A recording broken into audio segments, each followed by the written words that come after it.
بسم اللہ الرحمن الرحیم نحمدہ ونصلی علی رسولہ الکریم اما بعد۔ محترم ناظرین کرام، ایک صاحبہ ہیں عائزہ خان، انہوں نے سوال کیا ہے: السلام علیکم ورحمۃ اللہ وبرکاتہ۔ مفتی صاحب، پیریڈز ختم ہونے کے بعد جو غسل کیا جاتا ہے یا ناپاکی کا جو غسل ہوتا ہے، اس کے غسل کے کرنے کا طریقہ کیا ہے؟ آپ تھوڑا وضاحت سے بتلا دیں، آپ کی مہربانی ہوگی۔ وعلیکم السلام ورحمۃ اللہ وبرکاتہ۔ آپ نے جو غسل کا طریقہ پوچھا ہے، یہ واقعی بہت سے لوگ پریشان ہوتے ہیں، مرد حضرات بھی اور خواتین بھی، اس کے تعلق سے کہ کیا غسل کا کوئی الگ سے طریقہ ہوتا ہے جو ناپاکی کا غسل ہوتا ہے، یا جو حیض و نفاس کے بعد کا غسل ہوتا ہے، تو اس کا کوئی خاص طریقہ ہے یا نہیں ہے؟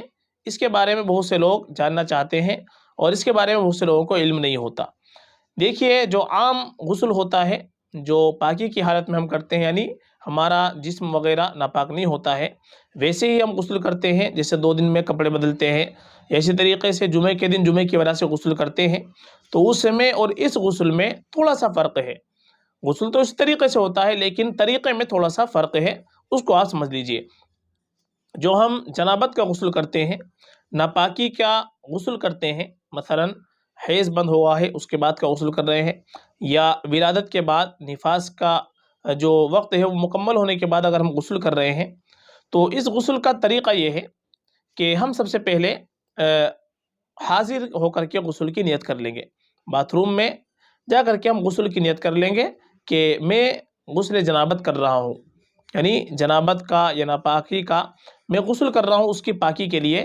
یہ انسان دل کے اندر صرف نیت کر لے، بس سوچ لے، زبان سے کہنے کی کوئی ضرورت نہیں ہے۔ بسم اللہ پڑھ کر کے دونوں ہاتھ گٹوں تک ہم دھو لیں گے۔ جو دونوں ہمارے ہاتھ ہیں، یہ گٹوں تک پہنچوں تک دھوئیں گے۔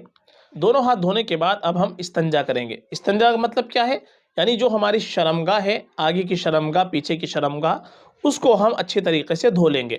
یہ استنجا کرنا کا مطلب ہوتا ہے، یعنی اس شرمگاہ کو ہم دھو لیں گے، اور جہاں جہاں ہم کو ناپاکی لگنے کا اندیشہ ہے کہ وہاں پر ناپاکی لگی ہو، جس عضو پر اور جس جسم کے حصے پر، تو اس ناپاکی کو ہم اچھے طریقے سے دھو لیں گے۔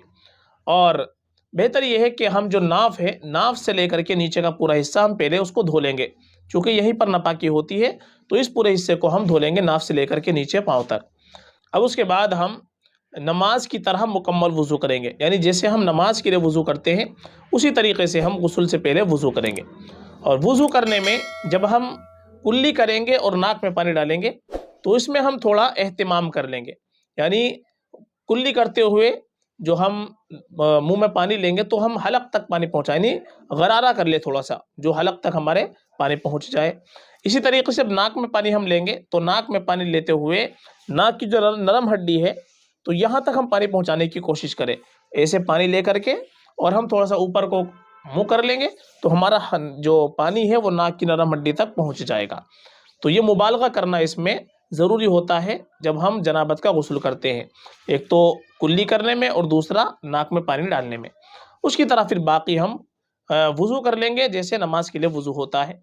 اس کے بعد میں ہم 3 مرتبہ اپنے داہنے کندھے پر پانی ڈالیں گے، 3 مرتبہ داہنے کندھے پر پانی بہائیں گے، اور پھر 3 مرتبہ بائیں کندھے پر پانی بہائیں گے۔ اس کے بعد میں پھر 3 مرتبہ ہم سر کے اوپر پانی ڈال لیں گے، اور جب ہم پانی ڈالیں گے تو اس کے ساتھ ہم جسم کو اچھے طریقے سے رگڑ لیں گے، تاکہ کوئی جگہ ہماری جو ہے خشک نہ رہ جائے۔ اس طریقے سے غسل کر لیں گے۔ یہی مسئلہ عورت کا ہے، یہی مسئلہ مرد حضرات کا بھی ہے۔ اور عورت کے لیے اگر اس کے جنابت سے پہلے جو بال ہے اس کے اگر گندھے ہوئے تھے، تو پھر کھولنے کی ضرورت نہیں ہے، اس کے اندر ناپاکی اسی حالت میں ہوئی ہے تو پانی ہماری جو ہے جڑوں تک پہنچ جائے، جو بال ہے اس کی جڑوں تک پانی پہنچ جائے، یہ کافی ہے۔ اور اگر کسی کے بال کھلے ہوئے تھے، اس وقت میں ناپاکی ہوئی ہے، تو پھر جو بال کھلے ہوئے ہیں تمام بالوں تک پانی کا پہنچانا ضروری ہے، ہر بال کی جڑ میں پانی کا پہنچانا ضروری ہوتا ہے۔